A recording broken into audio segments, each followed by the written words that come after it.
are here at the busiest night at City Lights Open 2025. I'm here with a legendary Melissa Dexter. Okay, I watched you dancing, and I watched your tapes dancing, and I remember one of them was a Kremlin Cup when I still was growing up. And obviously we try to copy all of you guys back then. What do you have to say for yourself? Because your style is definitely, undeniably was different. And okay, every one of you back then in the final. Regarding the style, guys, was it intentional? Was it not intentional? Did you went to Himalaya to search for yourself? I mean, like, how was it back then? I personally think videos have had a lot to do with this challenge. Yes. Back then, we didn't have, I mean, there were videos, but not so accessible today. Yes. So you couldn't just keep watching them and you know, so we'd watch them, but you really had to keep going and training and taking lessons and define what your style was. You couldn't copy something. Yeah. Because it wasn't accessible. I'm not sure that's the answer, but dealing with it's like, but just still. today and all the coaching that I do and seeing this, I think videos have a lot to, because, I like that. And I like a lot of fashion, but that doesn't mean it's good on me.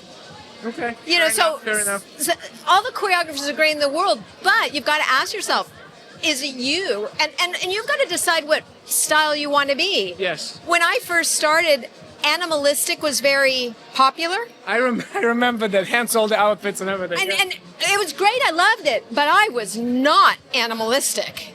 That wasn't my... Yeah. I didn't have it. I mean, I loved it. The Ventic and Beata were like one of those. Yeah, very... and it was great on them. But I was much more the Marilyn Monroe. I was the Audrey Hepburn type. And so, you know, you can love something, but that doesn't mean it's good for you. That's awesome. Listen, okay, because you guys were traveled all these Asian tours, like, and all. Have you guys practiced separately, or you were gathering all together when you were back in Asia? Because, like, I know you had this all the big shows there. Like, Right. Did you guys have the camaraderie? Or not? Yeah, oh yeah, we did. But a lot of times it was just show after show and comp after comp. So you didn't have time to practice. Okay. I mean, there was practicing, but it wasn't. But we all got along. We all had, fun, and it was a great time. Listen, you are were definitely people I remember, like, growing up, and it was so awesome. It was so awesome to watch you guys.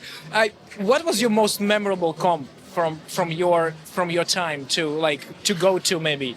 Because obviously you have so many. I mean, and it was so exotic too. Like Russia just opened up. Like Asia and. I mean, I have to say, dancing at the Kremlin was magnificent. I mean, just the room, you walked in and the opulence and so that was amazing. I mean, and dancing at the Royal Albert Hall. I mean, the round room and that was incredible. And then there were some, you would be invited to places that you had to look on the map. Like, where am I going? That's true. So many of the places have their own characteristic that there's so many. Listen, if you would, okay, that's the thing. So some kids are watching, and back then I was watching. If you had to say something back then to the kids like me, what would it be? You have to have, if you want to be artistic, which we all do, you have to have a solid foundation. You mean technical, obviously? Technical. Yeah. I don't, not a technical. It's like if you want a 5-story house, you need a 5-story foundation to support it, or it falls apart under stress. And so it's not about being technical, but you need that to be an artistic dancer. It's a must. It's a must. Basically, what she's saying, kids, stay in school and don't do drugs. She has to go judge. So. Yes.